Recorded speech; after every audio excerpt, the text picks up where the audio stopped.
નમસ્કાર બાળમિત્રો, આજે આપણે ધોરણ 6 વિષય હિન્દી પાઠ 3 સમજદાર નન્હી. અગાઉના વિડીયોમાં આપણે પાઠની સમજૂતી જોઈ હતી અને હવે આપણે આ વિડીયોમાં પાઠનો સ્વાધ્યાય જોઈશું. બાળમિત્રો, તમે હજી અમારા ચેનલને સબસ્ક્રાઈબ ન કરી હોય તો સબસ્ક્રાઈબ, લાઈક અને શેર કરજો અને સાથે બાજુમાં આપેલા બેલ આઇકનને પણ ક્લિક કરજો, જેથી નવા આવતા એજ્યુકેશનના વિડીયો આપ સુધી પહોંચતા રહે. તમને જો તમારા મોબાઈલમાં આ ચેનલના વિડીયો જોઈતા હોય તો 97 129 49 360 મોબાઈલ નંબર પર પર્સનલ મેસેજ કરવો. ચલો શરૂ કરીએ છીએ આપણે આજનું સ્વાધ્યાય. અને સૌથી પહેલાં આપણે શબ્દાર્થ જોઈશું. તટ, તટ યાને કિનારા. સ્વભાવ યાને પ્રકૃતિ, सहसा तो एकाएक. खिसियाकर यानी लज्जित होकर. निर्दोष बेकसूर. राह यानी रास्ता. प्रसन्न तो खुश. दलदल तो गीली जमीन जिसमें खड़े होने पर पाँव घसता ही चला जाए. अब आगे का मुहावरे जोते हैं हम. अनसुनी करना यानी ध्यान न देना. आदत का गुलाम होना, आदत से मजबूर होना. वचन देना यानी वादा करना. मन डोलना, विचार बदलना. जीवन दान देना, नया जीवन देना. शर्म से पानी पानी होना यानी कि बहुत लज्जित होना. थिरकने लगना यानी कि खुशी से नाचने लगना. चलो बच्चों, आगे का हम अभ्यास करते हैं. अभ्यास में पहला प्रश्न है, निम्नलिखित वाक्य किसने किससे कहाँ और क्यों बताए, ये हमको लिखने हैं. सबसे पहले नंबर 1, माँ मैं उसकी गंदी आदत छुड़ाकर रहूँगी. ये किसने बोला है, किससे कहा है? तो यह वाक्य नन्ही ने अपनी माँ से कहा, क्योंकि वह बिच्छू की डंक मारने की आदत को छुड़ाना चाहती थी. नंबर 2, क्या करूँ, डंक मारना मेरा स्वभाव है. तो यह वाक्य बिच्छू ने नन्ही से कहा, क्योंकि नन्ही का उपकार भूलकर उसने उसे डंक मार दिया था. नंबर 3, तुम यह गंदी आदत छोड़ दो, नहीं तो मुसीबत में कोई तुम्हारी मदद नहीं करेगा. तो यह वाक्य नन्ही ने बिच्छू से कहा, क्योंकि वह बिच्छू की बुरी आदत के बारे में उसे चेतावनी देना चाहती थी. नंबर 4, भलाई करना मेरा स्वभाव है. तो यह वाक्य नन्ही ने बिच्छू से कहा, क्योंकि बिच्छू के विश्वासघात को भूलकर उसने उसकी मदद की थी. नंबर 5, मैं वचन देता हूँ कि अब मैं किसी निर्दोष जीव को डंक नहीं मारूंगा. तो यह वाक्य बिच्छू ने नन्ही से कहा, क्योंकि नन्ही से विश्वासघात करने पर उसे बहुत पछतावा हुआ था. चलो अब आगे का करते हैं. प्रश्न 2, यदि तुम नन्ही की जगह होते तो बिच्छू के साथ कैसा बर्ताव करते, सोचकर कहिए. तो आप अपने विचार से यहाँ लिख सकते हैं जवाब. बराबर. आगे का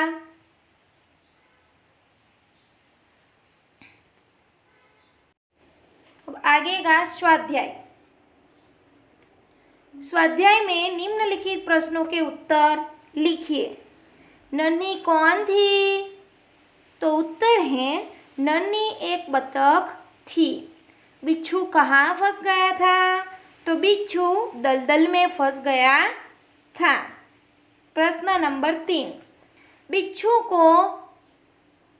को क्या पछतावा हुआ? तो बिच्छू को पछतावा हुआ क्योंकि 2 बार जीवन दान देने वाली बतख को डंक मारने चला था. प्रश्न नंबर 4, नन्ही ने क्या निश्चय किया? तो नन्ही ने यह निश्चय किया कि वह मुसीबत में पड़े को हमेशा बचाती रहेगी। प्रश्न नंबर 5, नन्ही ने बिच्छू को क्यों बचाया? तो बिच्छू दलदल में फंस गया था। उसने नन्ही से प्रार्थना की कि बहन मुझे बचा लो। नन्ही को बिच्छू पर दया आ गई, इसीलिए नन्ही ने बिच्छू को बाहर निकालकर बचाया। प्रश्न नंबर 6, बिच्छू के स्वभाव के बारे में माँ ने नन्ही से क्या कहा? तो बिच्छू के स्वभाव के बारे में माँ ने नन्ही से कहा कि बिच्छू अपनी आदत का गुलाम है। उसे चाहे कितनी बार बचाया जाए पर वह बार बार डंक मारता रहेगा। प्रश्न नंबर 7, नन्ही ने अपने स्वभाव के बारे में क्या कहा? तो नन्ही ने बिच्छू से कहा कि भलाई करना मेरा स्वभाव है। मैं तुमसे बदला लेने के लिए अपनी आदत को क्यों छोड़ दूँ? मेरा काम बचाना है। मैं मुसीबत में पड़े को हमेशा बचाती रहूँगी। चलो अब आगे का देखते हैं। प्रश्न नंबर 2, घटनाओं को उनके सही क्रम में लिखिए। मित्रों, यहाँ 5 घटना लिखी हुई है जो कहानी में जैसा क्रम आती है, पहले कौन सा वाक्य आता है, दूसरा कौन सा आता है, ऐसे ही कहानी में देखकर हमको घटना को सही क्रम में लिखना है। तो पहले आएगा, यहाँ नन्ही ने बिच्छू को दलदल में फंसा हुआ देखा। यहाँ मैंने सही क्रम लिख दी है। पहले ड आएगा, फिर आएगा अ। नन्ही बिच्छू की आवाज़ सुनकर दौड़ती आ गई। फिर आगे का आएगा, नन्ही ने बिच्छू को दलदल से निकालकर सूखे स्थान पर रख दिया। फिर आगे का कि बिच्छू ने नन्ही को डंक मार दिया। और आगे का, नन्ही अपनी माँ के पास चली गई। चलो अब प्रश्न नंबर 3, इकाई में से 5 संज्ञा शब्द ढूंढिए और उनका वाक्य में प्रयोग कीजिए। हमको ये कहानी में से 5 संज्ञा ढूंढनी है और पांचों के वाक्य में प्रयोग करने हैं। तो उदाहरण दिया गया है बिच्छू, तो बिच्छू दलदल में फंस गया था। अब आप कोई भी 5 संज्ञा ले सकते हो और उसका वाक्य में प्रयोग कर सकते हो। मैं यहाँ 5 संज्ञा लेकर आपको वाक्य में प्रयोग करके दिखाती हूँ। पहला है नन्ही। नन्ही एक बतख का नाम है। दूसरा लेंगे स्थान। मुंबई में देखने लायक कई स्थान हैं। तीसरा है मुसीबत। मैंने मुसीबत में पड़े मित्र की सहायता की। चौथा है पानी। पानी का दुरुपयोग नहीं करना चाहिए। पांचवा है आदत। सुबह जल्दी उठना अच्छी आदत है। चलो आगे का, इकाई में प्रयुक्त मुहावरों में से किन्हीं 3 मुहावरों का रेखांकित कीजिए और उनका अर्थ देकर वाक्य में प्रयोग कीजिए। मित्रों, यहाँ आगे हमने देखा था, आगे का जो शब्दार्थ देखे थे उनके नीचे मुहावरे हैं, वही आपको लिखने हैं और उसके वाक्य में प्रयोग करने हैं। अब आगे का प्रश्न 5, निम्नलिखित शब्दों के समानार्थी शब्द खोजकर उनका वाक्य में प्रयोग करके लिखिए। उदाहरण दिया गया है नदी, तो नदी का समानार्थी होगा सरिता। तो हमको ये सरिता का क्या करना है, वाक्य में प्रयोग करना है कि नर्मदा गुजरात की सबसे बड़ी सरिता है। ऐसे ही हमको ये 5 समानार्थी शब्द दिए गए हैं, इसके शब्द दिए गए जिनके हमें समानार्थी शब्द देकर उनके वाक्य में प्रयोग करने हैं। तो नंबर 1 के स्थान, तो स्थान का होगा जगह। तो जगह का हम वाक्य में प्रयोग करेंगे कि अच्छे बुरे लोग हर जगह पाए जाते हैं। नंबर 2 स्वभाव, तो स्वभाव का समानार्थी है प्रकृति, तो वह अच्छी प्रकृति का आदमी है। नंबर 3 में है मुसीबत, तो मुसीबत का समानार्थी होगा संकट, तो उनका वाक्य प्रयोग हम करेंगे संकट में धीरज से काम लेना चाहिए। अब आगे का 4 नंबर में प्रश्न, प्रसन्न, प्रसन्न का होता है खुश, तो खुश का हम वाक्य में प्रयोग करेंगे आज मैं बहुत खुश हूँ। 5वां है थिरकना, थिरकना यानी नाचना। तो उसका वाक्य प्रयोग करेंगे, वर्षा के बादल देखकर मोर नाचने लगे। चलो आगे का, निम्नलिखित शब्दों को शब्दकोश के क्रम में लिखिए। शब्दकोश में क ख ग के अनुसार जितने आते हैं क ख ग देखने हैं और पहले स्वर के बनाने हैं। स्वर में स्वर के अक्षर नहीं हो तो फिर हमको वर्ण के बनाने हैं। तो पहले आएगा यहाँ डंक आएगा, फिर यहाँ नदी आएगी, नदी के बाद बिच्छू, बिच्छू के बाद मुसीबत और मुसीबत के बाद शैतान। तो ये ऐसे शब्दकोश बनता है। आगे का प्रश्न 7 है, नीचे दिए गए चित्रों को देखकर 2-2 वाक्य लिखिए और कहानी बनाइए। यहाँ 4 चित्र दिए गए हैं। इस चित्रों को देखकर हमें 2-2 वाक्य बनाने हैं और वाक्य को जोड़कर पूरी कहानी बनानी है। कहानी का हम नाम लिखेंगे कबूतर और चींटी। तो मैं कहानी आपको कहती हूँ। एक नदी थी, उसके किनारे एक पेड़ था। पेड़ पर एक कबूतर रहता था। पेड़ के नीचे एक चींटी रहती थी। एक दिन कबूतर ने चींटी को नदी के पानी में डूबते हुआ देखा। उसने फौरन एक पत्ता तोड़कर चींटी के पास फेंका। चींटी पानी से पत्ते पर आ गई। पत्ता बहते बहते किनारे आया। कबूतर ने नदी से पत्ता बाहर निकाल दिया। चींटी की जान बच गई। उसने कबूतर को धन्यवाद दिया। एक दिन कबूतर पेड़ की डाल पर बैठा हुआ था। एक शिकारी ने उसे देखा और उसकी तरफ बंदूक का निशाना साधा। देखो बच्चों, चित्र नंबर 3 में चींटी ने यह देखा, उसने फौरन जाकर शिकारी के पाँव में काटा। शिकारी दर्द से चिल्लाया।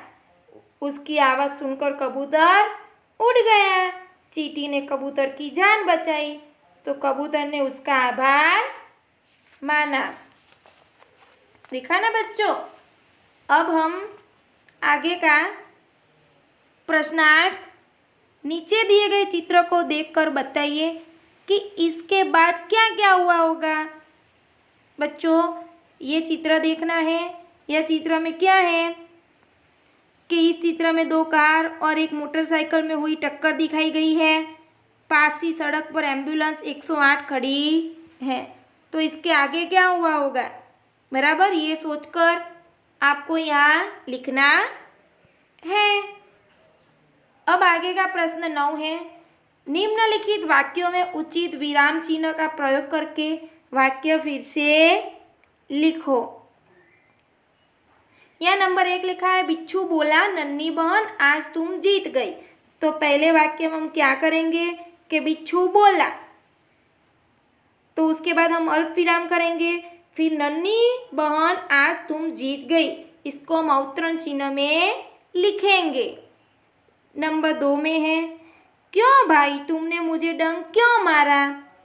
तो इसको हम क्यों भाई अवतरण चिन्ह में, तुमने मुझे डंक क्यों मारा, यहाँ प्रश्नार्थ चिन्ह करेंगे और अवतरण चिन्ह भी पूरा करेंगे। नंबर 3 में है, बिच्छू भाई ठिठक क्यों गए डंक मारो। तो हमें क्या करना है इसमें, बिच्छू भाई फिर अल्प विराम करना है। ठिठक क्यों गए, यहाँ प्रश्नार्थ चिन्ह करना है। डंक मारो, यहाँ वाक्य पूरा करना है, पूर्ण विराम करना है और अवतरण चिन्ह भी पूरा करना है। नंबर 4 है, भलाई करना मेरा स्वभाव है। तो भलाई करना मेरा स्वभाव है, यह अवतरण चिन्ह में लिखकर अवतरण चिन्ह पूरा करना है। नंबर 5 है, बहन मुझे बचा लो। तो यह अवतरण चिन्ह करके लिखना है बहन, फिर अल्प विराम करेंगे, मुझे बचा लो, फिर पूर्ण विराम करके अवतरण चिन्ह भी पूरा करेंगे। चलो आगे का देखते हैं। प्रश्न नंबर 10 है, निम्नलिखित परिच्छेद को पढ़कर उसके नीचे दिए गए प्रश्नों के उत्तर लिखिए। यहाँ एक परिच्छेद दिया गया है, उसको ध्यान से पढ़ना है और नीचे 2 प्रश्न दिए गए, उसके हमें सही उत्तर देने हैं। तो प्रश्न 1 है, असुरों के बारे में इंद्र ने क्या कहा?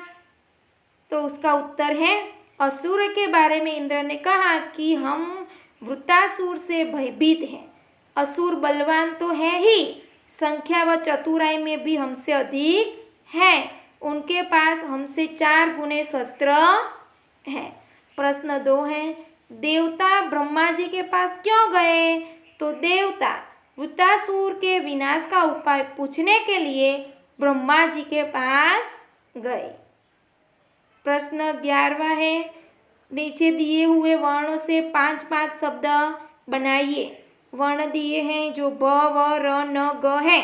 भ से बनेगा, 5 शब्द हम बनाएंगे। भ से भवन, भलाई, भगत, भगवान, भजन। फिर व से बनाएंगे वजन, वानर, वेश, विद्या, विकास। फिर रस से बनेगा रस, रण, राग, रीति, रोटी। फिर न से बनाएंगे नगर, नाग, नयन, नीर, नियम। ग से बनेगा गणेश, गरुड़, गीत, गमला, गाय। बच्चों, यहाँ हमारा ये पाठ भी पूरा होता है। आगे का वीडियो में पाठ नंबर 4 का हम लेके आएंगे। और यहाँ पाठ पूरा करते हुए मैं विदाई लेती हूँ। धन्यवाद।